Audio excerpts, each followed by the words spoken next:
Donald Trump যখন শত্রু মিত্র নির্বিশেষে শুল্ক আরোপ করছে, তখন চীনের সঙ্গে দ্বিপক্ষীয় সম্পর্ক জোরদারের চেষ্টা চালাচ্ছে যুক্তরাষ্ট্রের পুরনো মিত্র অস্ট্রেলিয়া।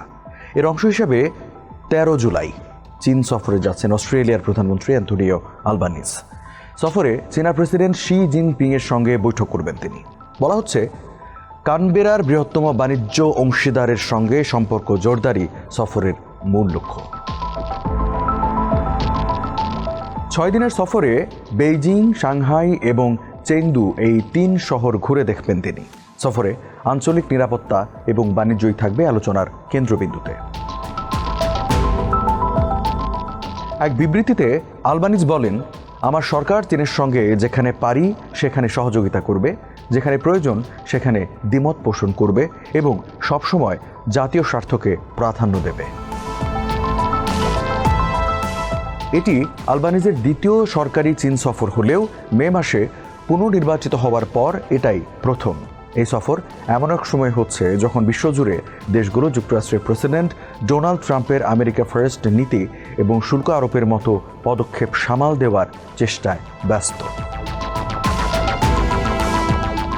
অস্ট্রেলিয়ার মোট বাণিজ্যের প্রায় 1/3 চীনের সঙ্গে। সামনের দিনগুলোতেও এই চিত্র পরিবর্তনের সম্ভাবনা নেই বলেছেন প্রধানমন্ত্রী অ্যান্টনিও আলবানিজ। শুক্রবার সাংবাদিকদের তিনি বলেন, চীনের সঙ্গে সম্পর্ক মানেই অস্ট্রেলিয়ায় চাকরির সুযোগ। বিষয়টা এতটাই সহজ। আলবানিজের নেতৃত্বাধীন লেবার পার্টির সরকার মে মাসে পুনর্নির্বাচনে বড় ব্যবধানে বিজয়ী হয়েছে। তিনি নির্বাচনের সময় আরও চাকরির সুযোগ তৈরি করা এবং দেশে উৎপাদিত শিল্প ফিরিয়ে আনার প্রতিশ্রুতি দিয়েছিলেন। বিশ্লেষকরা বলছেন, আলবানিজের এই সফর অস্ট্রেলিয়া ও চীনের মধ্যকার সম্পর্ক স্থিতিশীলতার সংকেত দিচ্ছে। যদিও বেইজিং প্রশান্ত মহাসাগর অঞ্চলে সামরিক প্রভাব বিস্তারের চেষ্টা চালাচ্ছে, যার বিরোধিতা করেছে অস্ট্রেলিয়া। গত মাসে অস্ট্রেলিয়ার প্রতিরক্ষামন্ত্রী রিচার্ড মার্লেস চীনের কাছে জানতে চান কেন তাদের এত বিশাল সামরিক সম্প্রসারণের প্রয়োজন। এবছরের ফেব্রুয়ারিতে তাসমান সাগরে চীনের এক বিরল সামরিক মহড়াকেও অস্বাভাবিক বলে উল্লেখ করেছিলেন মার্লেস। অস্ট্রেলিয়া চীন সম্পর্ক ইনস্টিটিউটের পরিচালক জেমস লরেন্স বলেন, উভয় পক্ষই নিজেদের মধ্যে থাকা পার্থক্যগুলো স্বীকার করে একমত যে এসব পার্থক্যে সম্পর্ককে সংজ্ঞায়িত করবে না। লরেন্স বলেন, তাদের প্রয়োজনীয় রাজনীতি যেন স্থিতিশীল ও গঠনমূলক থাকে।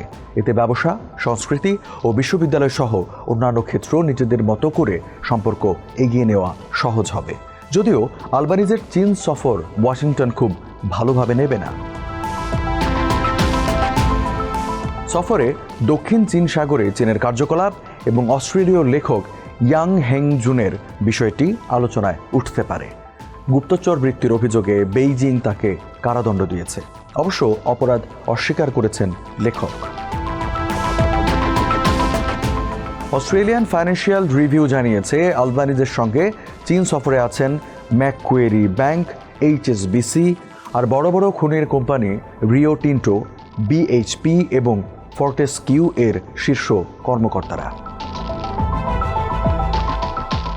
আলবানিজ বলেন, গ্রিন এনার্জির মতো ক্ষেত্রগুলোতে অস্ট্রেলিয়া ও চীনের মধ্যে আরও বেশি সহযোগিতা সম্ভব। সফরে আলবানিজ চীনের প্রধানমন্ত্রী লি ছিয়াং এবং ন্যাশনাল পিপলস কংগ্রেসের স্থায়ী কমিটির চেয়ারম্যান ঝাও লেজির সঙ্গেও বৈঠক করবেন। চীনের রাষ্ট্রীয় সংবাদপত্র গ্লোবাল টাইমস আলবানিজের সফরকে বিশেষ তাৎপর্যপূর্ণ বলছে। প্রতিবেদনে বলা হয়, এক অনিশ্চিত ব্যবস্থাপনায় অস্ট্রেলিয়া আরও নির্ভরযোগ্য অংশীদার খুঁজতে চাইছে, যেখানে চীনই স্বাভাবিক পছন্দ। 2023 সালের নভেম্বরে আলবানিজ 7 বছরের মধ্যে প্রথম অস্ট্রেলিয়ান নেতা হিসেবে চীন সফর করেন।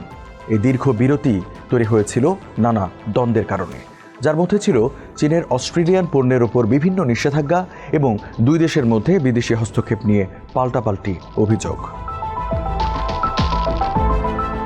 আলবানিজের প্রশাসন তখন থেকে বেইজিংয়ের সঙ্গে সম্পর্ক স্থিতিশীল করতে এবং একের পর এক কঠোর শুল্ক প্রত্যাহারে সফল হয়েছে।